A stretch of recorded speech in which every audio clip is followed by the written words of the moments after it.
I mean, we have been asking since the very beginning of this to have a constructive dialogue with our American ally and friends, free from social media and headlines and strong words. And we opened that dialogue last week. We will not give up on that. I mean, I have an agreement with the American Vice President.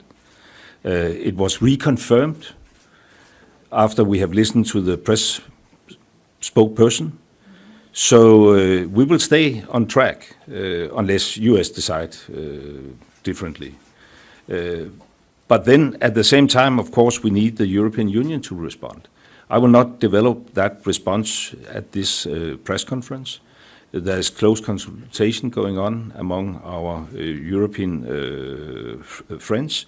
I foresee that there will be, also a meeting among foreign ministers, and we will also continue close consultations with those European countries who are not member of the European Union but still integrated in the single market, and even more importantly, a member of NATO, because this is not only about the European Union, it's basically about, the NATO alliance. And the very essence of NATO is to protect the sovereign integrity and territorial integrity of its member states. So that's what it's all about, and that is again rooted in the collective right of self-defense in the UN Charter, which is deeply committed. And I want to reiterate what also Lars has said, that we have two messages that we share with all the countries we mentioned in this, not only the 8, but with all, I would say, all the European countries and Canada, is that on the one hand, we stand with the Kingdom of Denmark in defense of its sovereignty.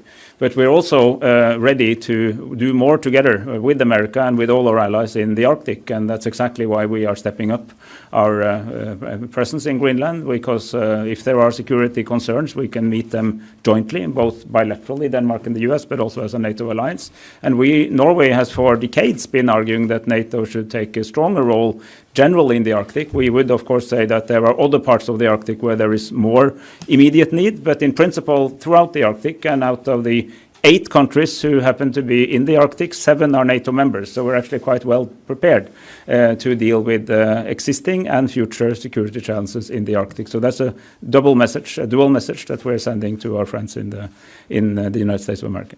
Rising trade tensions are once again tearing at the seams of the Transatlantic alliance.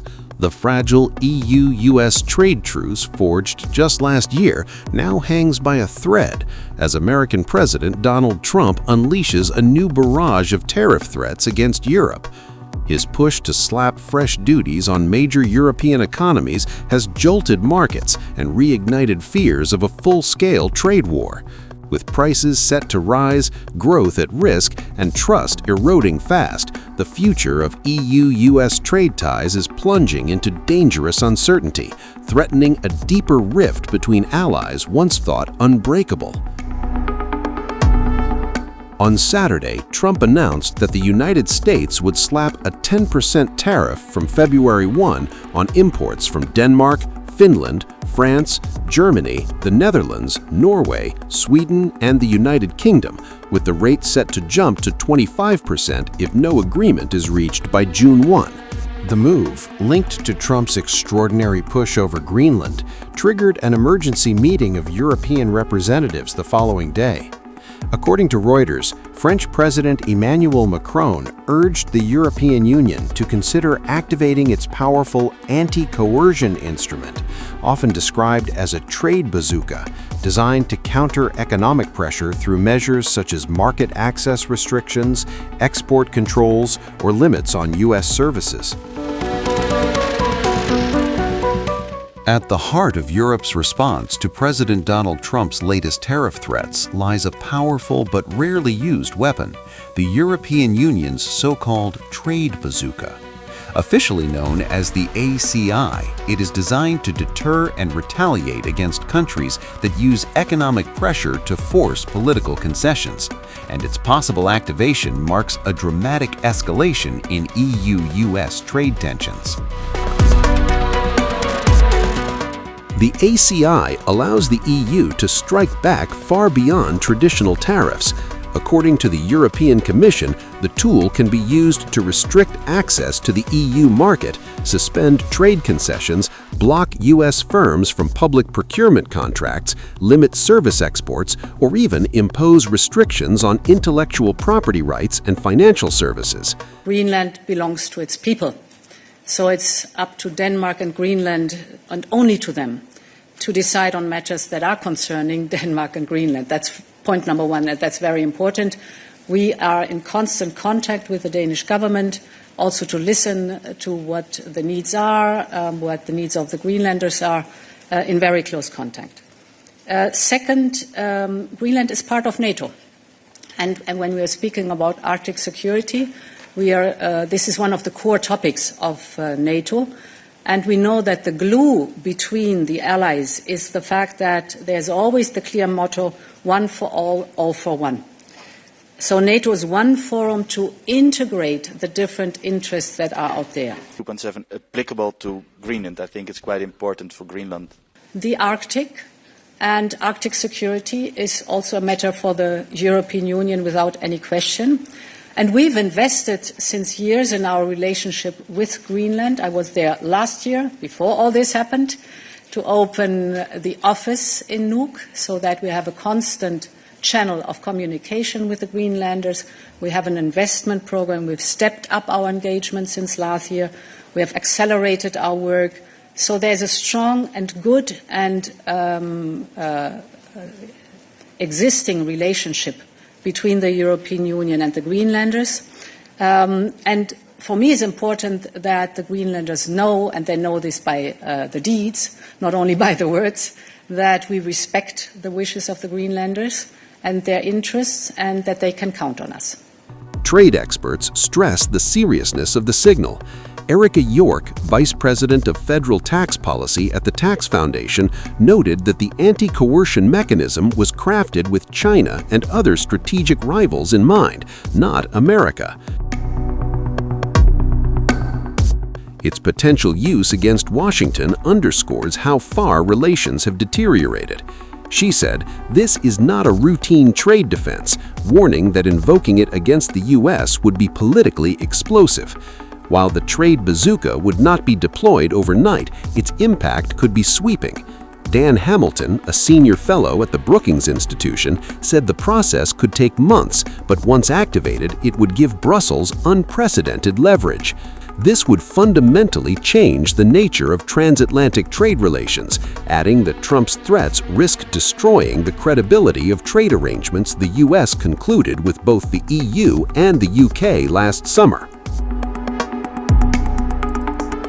Beyond retaliation, the EU could also revive $93 billion worth of previously approved counter-tariffs against the U.S. that were frozen during last year's trade truce, according to Reuters. Combined with the ACI, this would mark Europe's most aggressive economic response to Washington in decades. European Parliament leader Manfred Weber has already signaled resistance to approving any US-EU trade agreement, while Trump's Greenland threats remain on the table. Economists caution that the true damage may come from uncertainty rather than immediate tariffs. Stephen Durloff, a professor at the University of Chicago, said Trump's trade threats weaken confidence in American commitments. He said these actions have long-term effects because trust, once lost, is hard to restore. Joseph Foudy of NYU Stern pointed out that Trump's tariffs target individual European countries, not the EU as a whole, leaving room for trade to be rerouted within the bloc's single market. However, he warned that the trade bazooka could close those loopholes by targeting U.S. companies and services directly, hitting sectors far beyond goods trade. As global trade alliances shift, with the EU finalizing a Mercosur deal and Canada strengthening ties with China, analysts warned that deploying the trade bazooka against the U.S. would be a turning point.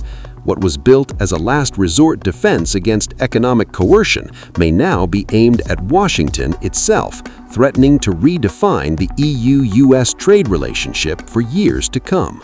Just to make sure that we do our best, that we would get this consent of the European Parliament in the first half of this year, because it would allow us to complete the ratification process very, very soon. I got the same reassurances and encouragement from all Mercosur ministers. I heard it also from the Mercosur leaders. Everyone will do the procedures as quickly as possible so we can benefit from this historic achievement. If you do just the very, very basic calculations, so I think that mutually this deal helps us to overcome the dependencies, and in our case, the agreement with Mercosur can more than offset the negative impact of U.S. tariff on the EU economy. Yeah, I think that it's the, I would say, message to the whole world that if someone prefers and believes in high tariffs and power politics, that Mercosur and European countries representing more than 700 million people clearly believe in low tariffs, in international law, predictability, certainty, and removing of the trade barriers, because this creates smoother operation for economic operators.